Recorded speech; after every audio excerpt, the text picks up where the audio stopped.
Hey, salut les amis, c'est le Rageux, bienvenue sur Rajva Gaming, votre chaîne ludique.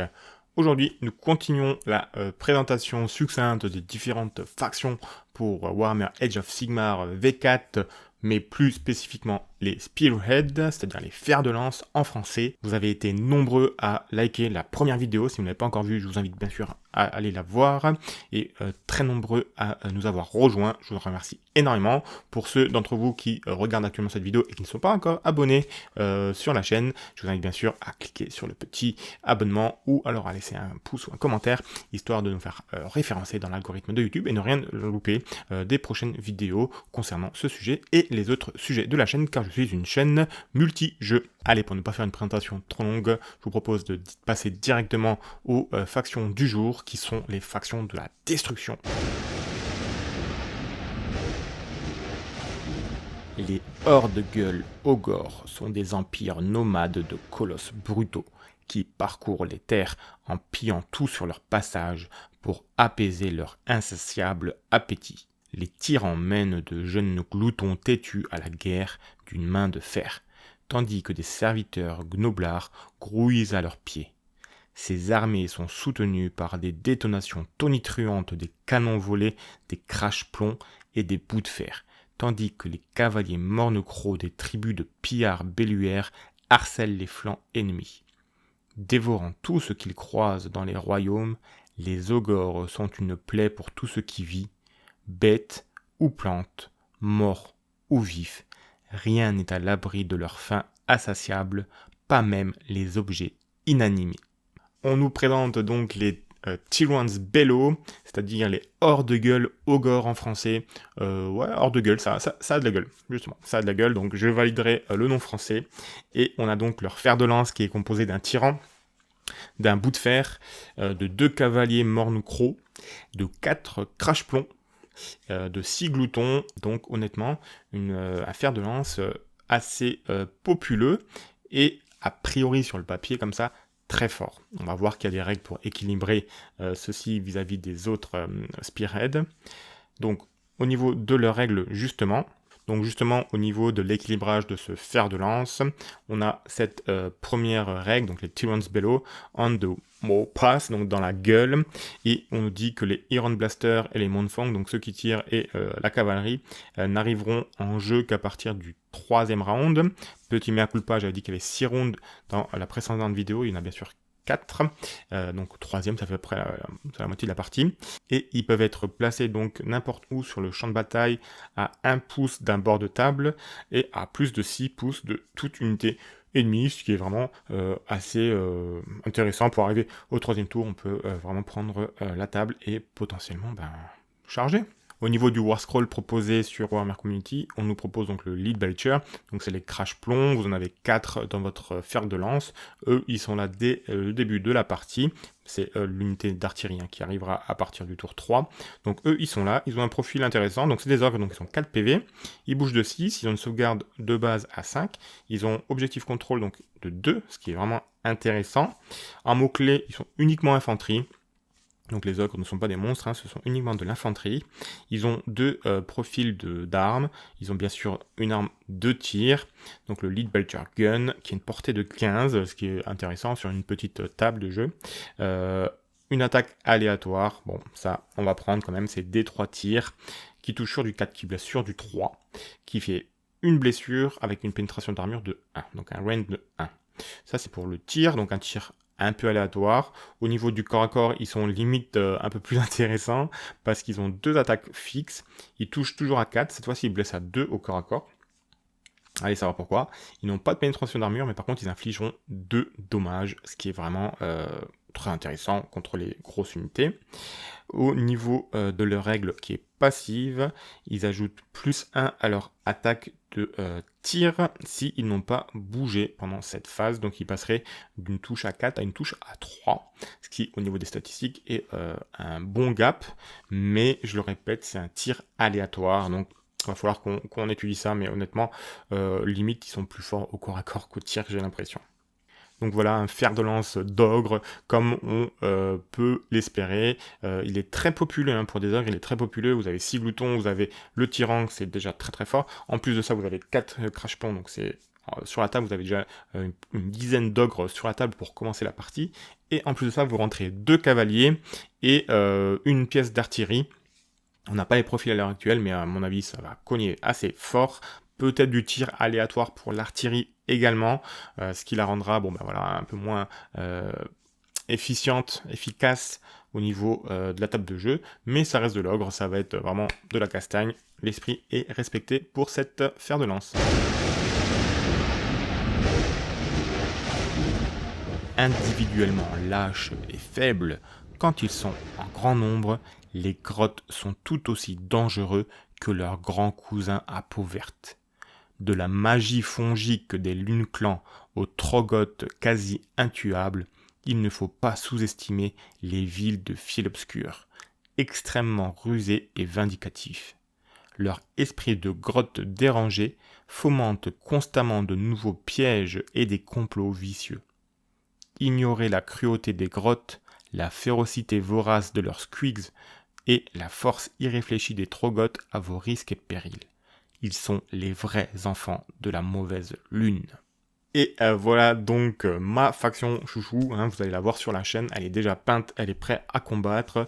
Ce sont les villes de Fiel obscur en français, la bande de Madgab en anglais. Les Fiel obscur, c'est vraiment pas mal. Et donc la composition de ce fer de lance, c'est un Louvre boss. Il y a 3 trogotes, il y a 10 squigliers, il y a 20 stabas. Honnêtement, il y a de la masse, c'est du gobelin, il y a de la cavalerie, d'élite pour des gobelins, et surtout il y a 3 trolls, trogotes. Honnêtement, on a de la masse, on va pouvoir engluer avec les gobs, on va pouvoir charger, prendre les objectifs avec les squigs, et on va pouvoir tanker et mettre des grosses patates avec les trogotes. Une belle composition. Au niveau des règles qui nous ont déjà été révélées par Games Workshop, on a donc toujours cette mécanique de lune, donc la Bad Moon Mad Mob, qui dit que vous allez choisir une moitié de terrain, donc les terrains sont divisés en 2, soit en diagonale, soit en horizontal. Donc là, vous allez diviser le terrain en 2 et choisir au début de la partie où est-ce que la lune se trouve, et en fonction de où elle se trouve, vous allez avoir des bénéfices pour votre armée. Si les 2 joueurs jouent Gloomspite, et bien vous jetez un dé, et celui qui a gagné le dé choisit où la lune va se déployer, sachant que le tour 1 et le tour 2, elle va rester là où elle est dit, et le tour 3, le tour 4, elle va se déplacer dans l'autre moitié de terrain. Donc il y a toujours cette mécanique d'avancer avec la lune. Au niveau donc des effets, donc les unités amicales vont bénéficier, pour ce qui est des stabas, de un objectif contrôle à +3. Ensuite, pour ce qui est des squigs, les unités de le squig hoppers, ils ne prendront pas de blessures mortelles quand ils voudront battre en retraite. Donc quand vous battez en retraite, vous jetez un dé 3, et vous prenez autant de blessures mortelles que le reste du dé, sauf si votre unité a cette règle particulière. Donc ça va être sympa pour les squigs, qui à mon avis vont bouger très vite. On est peut-être sur un mouvement aléatoire comme d'habitude avec les squigs, et ça va permettre de sauter d'objectif en objectif, permettre d'aller faire des charges, pourquoi pas. Ensuite, on a les trogotes qui eux aussi bénéficient de la lune, et eux c'est du grand classique, ils ont +1 à leur sauvegarde tant qu'ils sont entièrement dans la moitié de terrain qui est sous la lune, c'est entièrement, ça c'est le petit bémol pour cette règle. Concernant les autres règles qu'on nous a présentées sur Warhammer Community, on sait d'ores et déjà que les stabas vont avoir le renfort, donc potentiellement 40 gobelins sur la table, c'est vraiment pas mal. Et concernant les trogotes, donc les trolls, ils ont bien sûr une règle de régénération, et on a accès à leur War Scroll, qui est ici, donc eux ils sont passés à 5 PV, pas mal. Déplacement de 6, une sauvegarde à 4. Ils ont un contrôle de 2, ça c'est bien, c'est ce qu'il fallait pour les trolls. Ils ont 2 profils d'armes.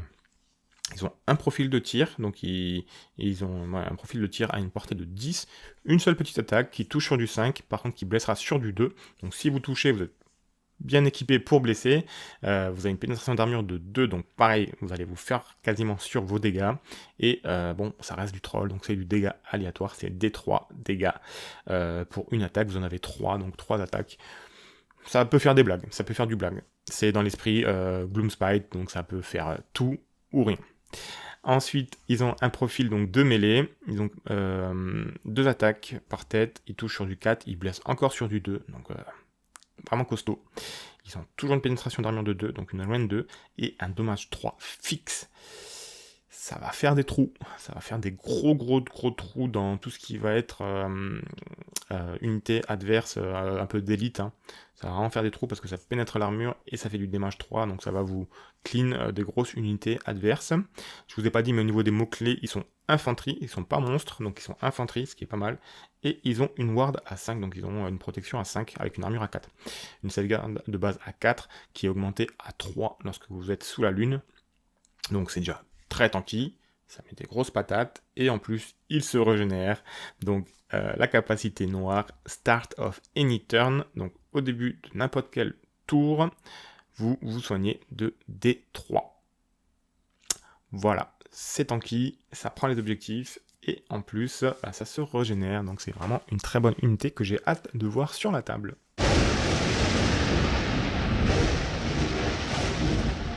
Parfois, il arrive qu'un gargant broyeur d'hommes, las de subir le joug de son chef, fasse sécession pour s'emparer de son propre territoire. Accompagné de 2 fidèles sbires, il part dans les collines en quête de pitance ou de quelques villages de petites gens à réduire en miettes. Les gargants se battent sans grande finesse ni même un semblant de stratégie, mais leur grande taille leur suffit à triompher malgré tout. Braillards, piétinant tout devant eux, nul ne peut les arrêter, et lors d'une charge, ils peuvent aplatir une ligne de bataille sans subir plus que des égratignures. Voilà une autre de mes fers de lance coup de cœur qui va aussi être présente sur la chaîne. Il y aura beaucoup de destruction sur la chaîne. Évidemment, je m'appelle Rageux, donc j'aime bien la destruction. Non, mais en fait, les Wall Smasher Stomp, les fils de Behemoth en français. Les Wall Smasher, c'est plutôt pas mal. Là, je préférais plutôt le nom en anglais. Il y a donc 3 gargants broyeurs d'hommes. Donc, c'est 3 fois la même figurine et vous allez pouvoir le personnaliser parce qu'il y en a un parmi les 3 qui doit être votre chef, votre leader. Et ils n'ont pas les mêmes règles entre eux. Donc il y a votre leader et ces 2 laquais. Et au niveau des règles, donc c'est bien dit, votre héros, donc vous allez choisir un parmi les 3, qui va devenir votre Bull Stomper, et donc c'est votre général qui gagne le mot-clé héros, en plus de son mot-clé classique qui va être le monstre. Par contre, en contrepartie, il va perdre le renfort, parce que oui, les géants de base ont le renfort, donc vous avez 2 géants qui ont le renfort, et par contre, votre Bull Stomper, lui, va gagner 2 traits de bataille, qui sont vraiment intéressants. Il y en a un qui est plutôt offensif et un plutôt défensif. Donc le premier, c'est durant n'importe quelle phase de combat, donc c'est le Bellowing Roar, donc le rugissement. Donc vous prenez une unité amie qui a cette capacité, mais a priori ça peut que être votre héros qui a cette capacité, et vous choisissez une unité adverse avec laquelle il est en combat. Vous jetez un dé, sur un 2+, vous soustrayez 1 aux attaques, aux touches, aux hit rolls pour cette unité. Donc vous allez vraiment vous mettre en protection avec votre géant, sachant que lui n'a pas le renfort, donc si lui il meurt, il est mort. Et vous avez donc une deuxième capacité qui, elle, se fait pendant votre phase des héros. Vous prenez votre général et vous ciblez un autre géant qui est entièrement à 12 pouces de lui.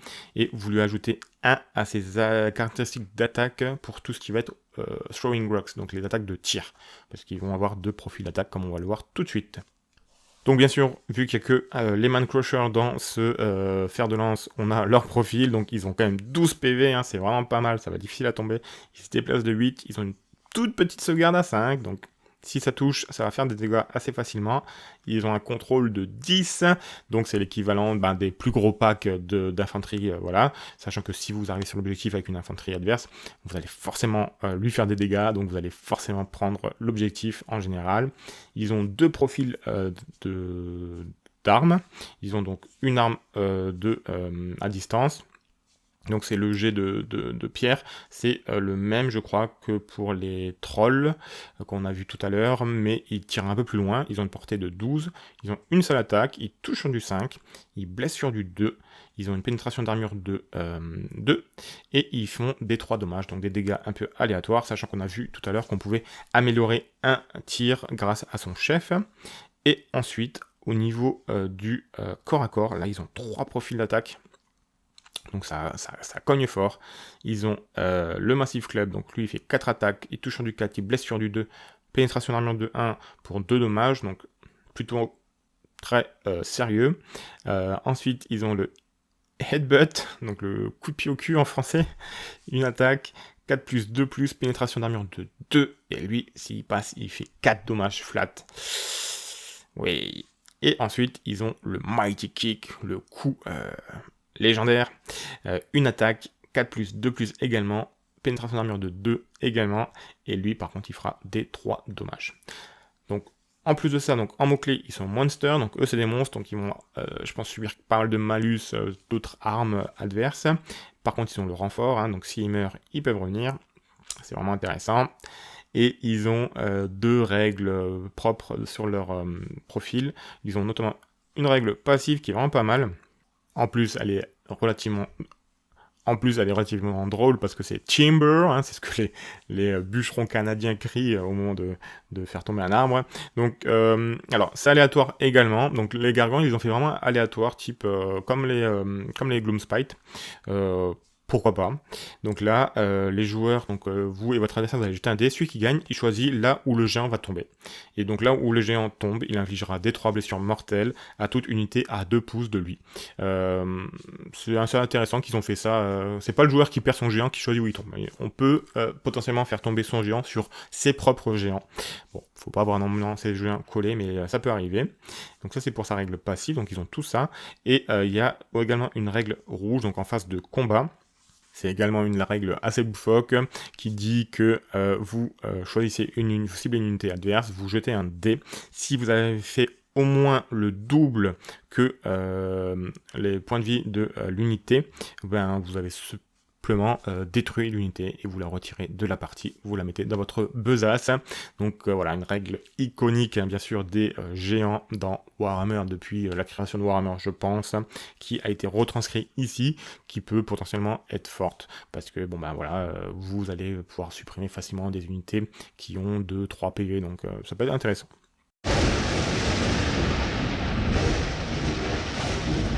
Les clans guerriers Oryx adorent se battre. À vrai dire, toute leur culture s'articule autour du conflit. Les Cruel Boys palustres sont une espèce inhabituelle d'Oruk, car ils préfèrent la perfidie à la force brute. Adorateurs de Gorka Morka, le dieu de la violence primitive, pour les Cruel Boys, il est plus valorisant de remporter la victoire par des moyens sournois que par un combat loyal. Et on trouve difficilement plus sournois qu'eux. Voilà donc pour la présentation des Cruel Boys, c'est vraiment des figurines que j'aime pas du tout, les orques chétifs. Ils ont sorti avec la dernière version de Age of Sigmar. J'ai bien sûr le fer de lance, je le jouerai évidemment sur la chaîne parce que je suis passionné de la destruction. Et ces fers de lance justement est constitué donc d'un boss qui tue sur Bruxodonte, donc une grosse pièce, hein, un obscur avec rotétendard, une empaleuse, 3 embrocheurs et 10 éventreurs. Donc c'est une composition assez intéressante, il y a beaucoup de tirs, il y a 2 héros, donc il y a le gros héros sur son Bruxodonte, donc le gros tank que vous allez envoyer dans la visage de votre adversaire, et il y a un petit héros de buff. Il n'y a pas beaucoup de boîtes qui ont 2 héros dans leur starter de départ, donc ça va être intéressant. Et il y a pas mal de tirs. Il y a donc l'empaleuse, hein, qui est un gros scorpion de tir, qui est d'ailleurs présenté en Warscroll tout de suite. Il y a les embrocheurs, qui sont toujours par 3, et qui avaient fait énormément parler d'eux lors de leur sortie de Age of Sigmar version 3, parce qu'ils mettaient des dégâts à gogo, ils ont été beaucoup joués. Et après, vous avez les orques de base, donc les éventreurs, qui sont un peu moins tanky que des orques Oruk, mais qui vont constituer votre ligne de bataille. Donc, là, au niveau de la composition, ça peut être un peu déstabilisant, je pense, pour certains joueurs, de ne pas avoir beaucoup d'emprise sur la table, avoir pas mal de tirs. Si on se fait rusher, ça peut être un peu compliqué. On verra s'ils arrivent à se défendre un peu au corps à corps, ou si vraiment ils sont vraiment très axés sur le tir et la fuite. Au niveau donc des règles qui ont été présentées sur Warhammer Community, ils ont une WAG propre à eux. Donc vous prenez votre général pour utiliser cette capacité. Ça peut être fait une fois par bataille pendant une phase de combat. Ensuite, vous choisissez une autre unité alliée à 12 pouces. Donc c'est entièrement à 12 pouces de votre général. Et votre général et cette unité choisie ont le Strike First, donc ils tapent en premier au corps à corps pendant cette phase. C'est une petite WAG, au corps à corps, vous n'avez qu'une autre unité de corps à corps, c'est vos éventreurs là. Donc voilà, il va falloir que votre général et les éventreurs avancent ensemble pour pouvoir taper au corps à corps. Une petite règle, honnêtement, on n'est plus sur la grosse WAG, mais bon, c'est normal. C'est des orques palustres, des orques démarrés. Ensuite, au niveau du profil qui nous est présenté, ils ont fait le choix de nous présenter donc la faucheuse. Donc le gros scorpion de tir, qui a par contre deux profils, un profil de tir et un profil de corps à corps, donc ça peut être intéressant. Déjà, il a 5 PV, il se déplace de 5, il a une sauvegarde à 5, il est objectif contrôle 2, donc vous le laissez sur votre objectif, il va pouvoir tirer. Il a le mot-clé War Machine uniquement, et il a un très beau profil de tir, il tire à 24 pouces, donc il tire où vous voulez sur la table, hein, honnêtement, vous n'allez pas vous poser trop de soucis. Il a 2 attaques de tir quand même, il touche sur du 4, il blesse sur du 2, donc si vous touchez, vous êtes quasiment sûr de blesser. La pénétration d'armure de 2, ce qui est vraiment bien. Un dégât aléatoire, bon, pourquoi pas, ça peut faire beaucoup, mais c'est du D6, hein, donc ça peut aussi faire rien du tout, et il a la capacité, l'ability de crit, donc quand vous faites un 6, et il va blesser automatiquement, donc un 6 à la touche, il blessera automatiquement, sachant qu'il blessait déjà sur du 2, bon, ça vous évite de faire des petits 1 et de blesser, de louper votre blessure, c'est toujours bon à prendre. Il a un profil de corps à corps que je trouve assez intéressant également. Il a 2 attaques au corps à corps, il touche sur du 4, il blessera sur du 3, il met qu'un dommage sans pénétration d'armure. Par contre, si vous faites de la touche critique, il mettra des blessures mortelles, ce qui peut être sympa, ce qui peut être vraiment très sympa. Bien sûr, vous voulez éviter au maximum que cette unité soit atteinte au corps à corps, mais si elle devait être le cas, elle peut quand même faire des petites blagues. Ensuite, elle a une règle passive, et elle dit que les dommages de cette arme, si elle cible un monstre, c'est pas D6 mais c'est 6. Donc je vous le disais tout à l'heure, les géants par exemple sont monstres, et quand vous êtes monstre en général c'est plutôt un malus pour vous, parce que voilà, ce type d'arme là, quand elle vous cible, et vous prenez des dégâts au taquet. En plus vous avez qu'une armure de 5 avec les géants, elle a une pénétration d'armure de moins 2, donc vous n'avez même pas de sauvegarde, donc vous prenez vos 6 dégâts flat. Il suffit que votre adversaire a réussi à toucher avec ces 2 tirs, et puis il vous sèche un géant automatiquement, hein, donc voilà, ça peut faire des petites blagues, donc c'est vraiment intéressant d'avoir ce genre d'unité dans des fers de lance. On va vraiment avoir des fers de lance qui sont équipés pour le tir, d'autres plutôt pour le corps à corps. Pourquoi pas, ça va vraiment être une bonne bande également. Et voilà les amis, la présentation des factions de la destruction pour Spearhead Age of Sigmar V4 qui va arriver très bientôt. Il y a déjà pas mal de rapports de bataille qui sont sortis sur les chaînes affiliées, bien sûr, qui ont accès aux boîtes. Moi concrètement c'est pas mon cas, donc pour l'instant je reste sur Warhammer Community, et dès que j'aurai l'accès au livre Feu et Jade, je vous ferai des faction reviews et des rapports de bataille bien sûr, avec vraiment le matos officiel de Workshop, histoire de pas me faire strike comme ça a été le cas pour une de mes vidéos que j'ai faites sur leur licence. On va éviter de se faire ban la chaîne alors qu'elle commence à prendre un peu d'ampleur. J'espère également que ce format vous aura plu une nouvelle fois. Encore une fois, n'hésitez pas à nous rejoindre pour ne pas louper les prochaines vidéos, que ce soit sur Warhammer ou alors les autres jeux de la chaîne. Allez, bonne pioche à tous, et bien sûr, ciao ciao les amis.